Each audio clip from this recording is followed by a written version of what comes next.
ത്യാഗത്തിന്റെയും സഹിഷ്ണുതയുടെയും ഓർമ്മ പുതുക്കി മറ്റൊരു ആശൂറാ ദിനം കൂടി. Welcome back to DH. Muharram 10 അന്ന് നോമ്പ് ഞങ്ങൾ തറവാട്ടിൽ നിന്നാണ് തുറക്കാറ്.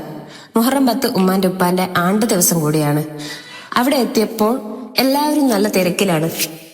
ഉപ്പ സമൂസ ഉണ്ടാക്കുന്ന പണിയിലാണ്. ഇങ്ങനെ മുഹറം 10 നോമ്പിന് ഉപ്പ അയൽവീടുകളിലൊക്കെ സമൂസ ഉണ്ടാക്കി ഇങ്ങനെ കൊടുത്തുവിടും. അപ്പൊ ഉപ്പാന്റെ വകയാണ് ഈ ഒരു ദിവസം നോമ്പ് തുറക്കേണ്ട സമൂസ ഞങ്ങളുടെ ചുറ്റുപാട്ടിലുള്ള എല്ലാവർക്കും. നല്ല മസാല വെച്ച പത്തില് പരത്തിയെടുക്കാണ് ഉമ്മാമ. ഉമ്മയാണെങ്കിൽ കല്ലോട് പത്തിലില്ലേ അതിങ്ങനെ റെഡിയാക്കിക്കൊണ്ടിരിക്കുകയാണ്. അപ്പൊ പിന്നെ വൈകുന്നേരത്തേക്ക് നോമ്പ് തുറക്കാനുള്ള പൊരികളുടെ ഡ്യൂട്ടി ഞാൻ അങ്ങേറ്റെടുത്തു. മുഹറം 10 ഈ പുണ്യദിനത്തിൽ സ്നേഹത്തോടെ തയ്യാറാക്കുന്ന ഓരോ വിഭവത്തിനും പ്രാർത്ഥനയിലും ഈ ദിനത്തിൽ ഇരട്ടി മധുരമാണ്. വൈകുന്നേരമായപ്പോൾ അനിയന്റെ വൈഫും മോളും വന്നു. അവരും കൂടെ വന്നപ്പോൾ ഒന്നും കൂടി ഒന്ന് ഉഷാറായി. ഇപ്പൊ 3 കുട്ടികളുമായിട്ട് വീട്ടിൽ നല്ല രസമാണ്. അവരൊന്നിച്ചുള്ള കളികളൊക്കെ കാണാൻ പ്രത്യേക ഒരു രസമാണ്. അപ്പോൾ മുഹറം 10 നോമ്പ് തുറക്കുള്ള വിശേഷങ്ങൾ ഇത്രയേ ഉള്ളൂ.